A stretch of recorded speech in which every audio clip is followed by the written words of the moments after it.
Last time I recommended the league, it was the Bundesliga, and look what happened.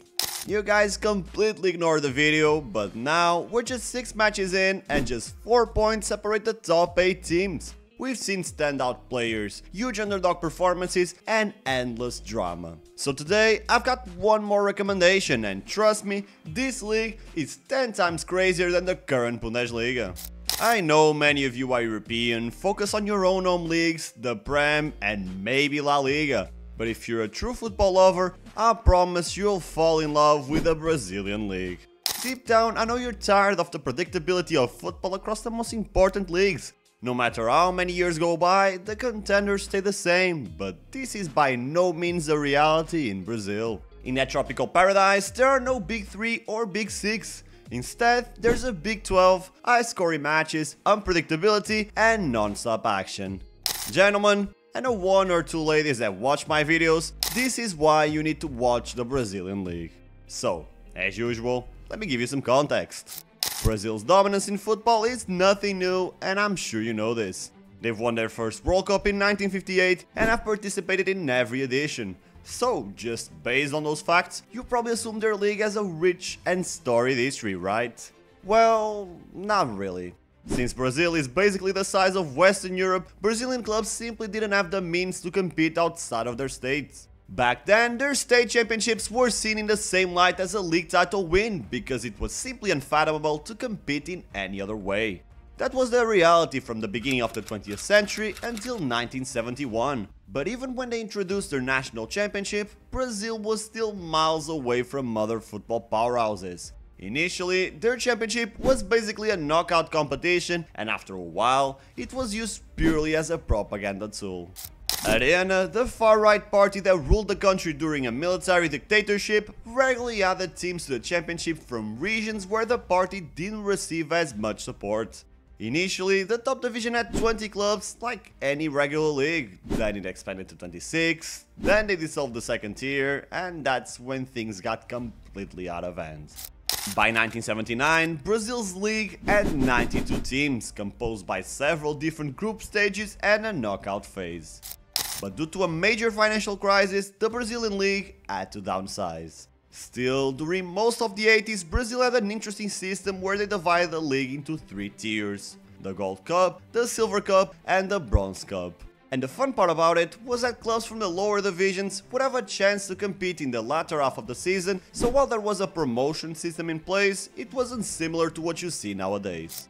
During the 90s, Brazil would take baby steps towards developing a balanced league, but they would only manage to adopt an European-style round-robin format league in 2003. Trust me, there's a lot more to be said about the crazy episodes Brazilian club football had to go through before reaching its current level, so much so that you genuinely wonder if I was making a video about the history of Tanzanian football instead of the strongest football country of all time. So, if this video does well, I'll surely cover their unique history.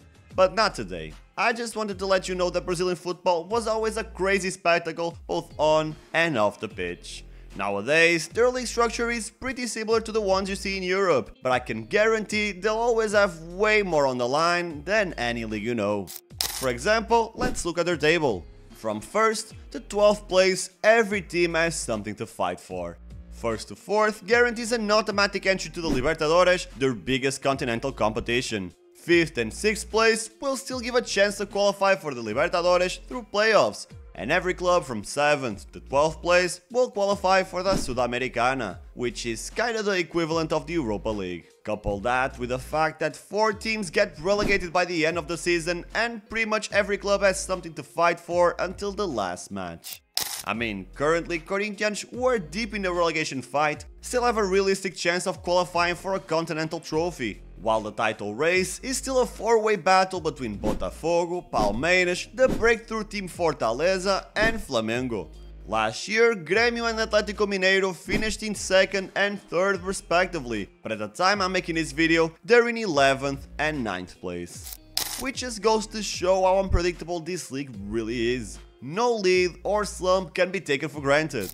Around the same match day last season, Botafogo led the league with an 8-point advantage that had previously risen to 13 points. But after losing their manager Luis Castro to Al Nassr, Botafogo collapsed and ended up in 5th place. That almost sounds like a fever dream. Personally, that's the biggest league I ever seen being wasted.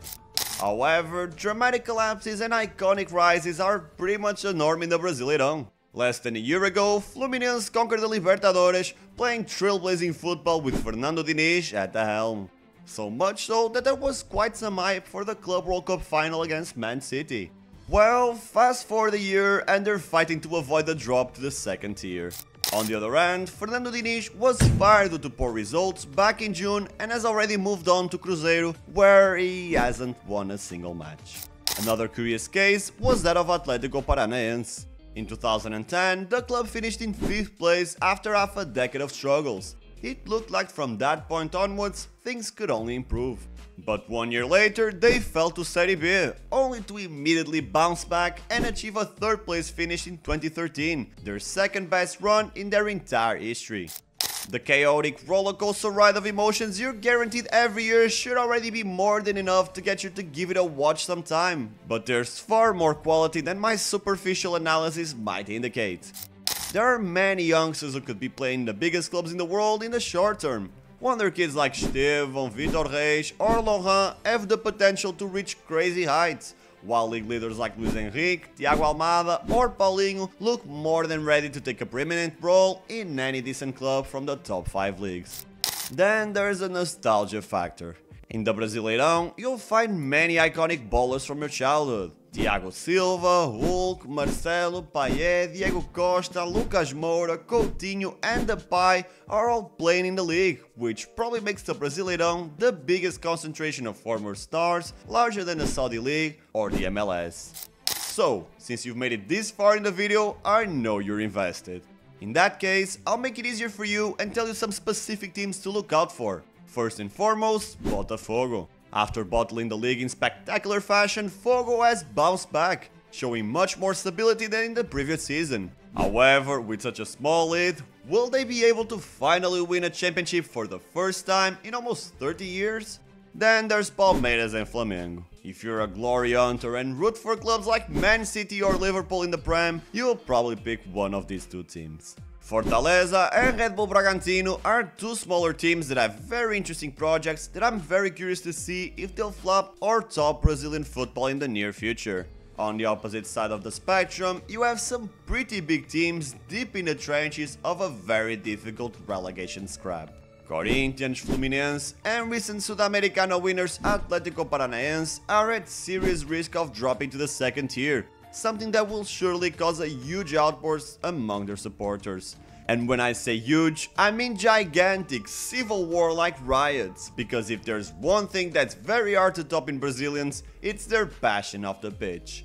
In almost every match, there's a huge spectacle between the ultras of both clubs, so always be on the lookout for some madness.